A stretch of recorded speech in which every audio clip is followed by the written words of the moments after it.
I'm Beaver Trapper in Birmingham, and in this segment of the show, I'm hopefully going to share with you lessons that I've learned in the School of Hard Knocks.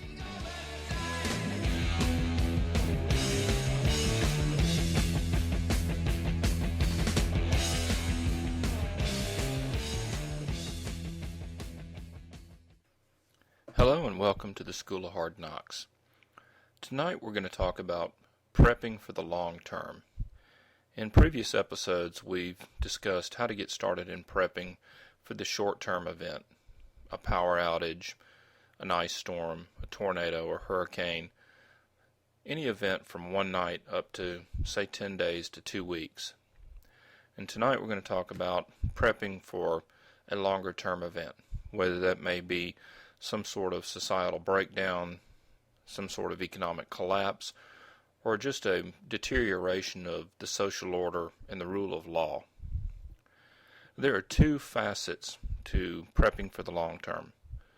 There's the storage aspect and there's the production aspect. The storage aspect is basically storing bulk foods or bulk supplies that will last you and your family for a significant period of time. A common yardstick that is used is a year's supply of food. Now I'm not going to go into detail about what constitutes a year's supply of food because that's going to vary depending upon who you are, the size of your family, and what your habits are. But needless to say, there's the storage side where you're going to have bulk food items stored in large quantities. And then there's the production side where you're going to be able to produce what you need for yourself. And what I find is these two aspects go hand in hand. So first let's talk about the storage aspect. In my case, I'm in no position to grow wheat. It's simply something that I can't do. I cannot grow enough wheat to feed my family. So that's one thing that I'm going to store. Same thing with corn and other grains. Since I can't grow it, since I can't produce it, and since I'm not in a position where I can barter for it, I'm going to store it.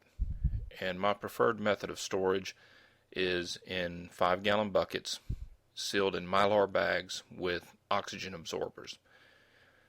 Now a 5-gallon bucket holds a lot of grain, and so I also have an intermediate system where I use 1-gallon paint cans with 1-gallon Mylar bags and oxygen absorbers. That way, for some items, I can open a 1-gallon can rather than a 5-gallon bucket. Another aspect to storing bulk food items is you have to have the ability to process those food items. For instance, you could store flour that's already been ground, but the storage life on flour is going to be considerably less than the storage life on wheat berries. I choose to store wheat berries. I choose to store whole corn and beans. I also have a Country Living grain mill that I use to grind the wheat berries, to grind the corn, to grind the beans into bean flour. This way I get the maximum utility. I have my grains that are stored that are going to be good for 20 to 30 years, and I have the ability to process them on demand when I need them. So the things you want to look at as far as storage are basically items that you cannot produce or you cannot locally barter for yourself. And those are going to differ depending upon who you are, where you're at, and what your skill sets are. So I can't tell you what to store, but those are the criteria that you need to look at when deciding on your long-term storage items. The flip side to that is the production aspect. What I mean by production is, for instance, raising meat, gardening, growing your own food, being able to forage for food. If you are in an area where you have a long growing season, if you have land, and if you're an experienced gardener, it opens up a lot of opportunities because you're not going to have to store certain items because you can grow them. The same way for meat production. If you're in an area where you can raise chickens, where you can raise cattle, where you can raise goats, where you can raise rabbits, this is a good example of how you can produce your own meat rather than having to buy and store very expensive freeze-dried meats.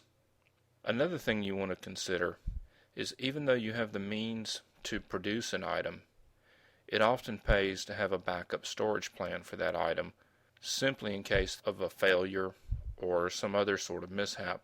Anybody who's gardened knows that you can have a snap of bad weather, you can have a cold front move in, you can have a freeze, you can have animals get into your garden, deer get into your garden and wipe it out. You can have crop failures or blights. Any number of things can happen. And if you don't have a backup plan, you're going to go hungry. So just because you can produce an item doesn't mean that you don't or you shouldn't have a backup plan in place.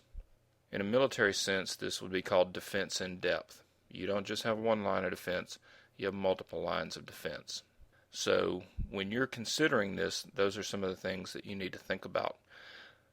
Probably the most important thing to consider when preparing for a long-term event is that you need to make your preps part of your everyday life. You have to integrate your preps into your day-to-day existence, whether it's the storage aspect or the production aspect. If you're going to garden, you need to make it a part of your lifestyle. You need to learn how to grow food. You need to learn how to preserve food, how to can your food, how to dehydrate your food. That all goes hand in hand. If you're going to raise meat, you need to go ahead and be set up for that. You need to learn your lessons now when a mistake isn't fatal. In my case, I'm a trapper, and I can trap meat. I do that basically every weekend. And there are weekends that I do very well, and there are weekends like this past weekend where rain moves in, everything is flooded, and I don't catch a single thing. I have zero to show for my efforts. This happens, and so you've got to have an excess capacity, and you've got to have a backup plan. But the main thing you need to take away from this is it has to be integrated into your lifestyle. If you'll integrate your preps into your lifestyle, you'll find out now what works and what doesn't. You'll find out now what you like and what you don't like. You'll find out now what your family will eat and what they'll balk at eating. You'll learn what works and what doesn't. Because after there's an event, after there's a situation, that's no time to figure out that your plans won't work and your storage is no good. The bottom line with long-term planning, long-term prepping, is your goal is to not know that anything has happened. Your goal is for whatever event occurs to have as little impact on your day-to-day life as possible. You want to stay out of the Superdome. You don't want to stand in line for an MRE. And the way to do this is to adopt as self-sufficient and as independent a lifestyle as is possible. For most people, that's very difficult, but you can do it. You can move in that direction. You can lessen your dependence upon the system. One of my goals for this year is to not buy any meat whatsoever from the store. I intend to trap or raise every bit of meat that I consume for an entire year. We'll see how that goes. In any event, I hope this has been helpful. And until next time, have a good night.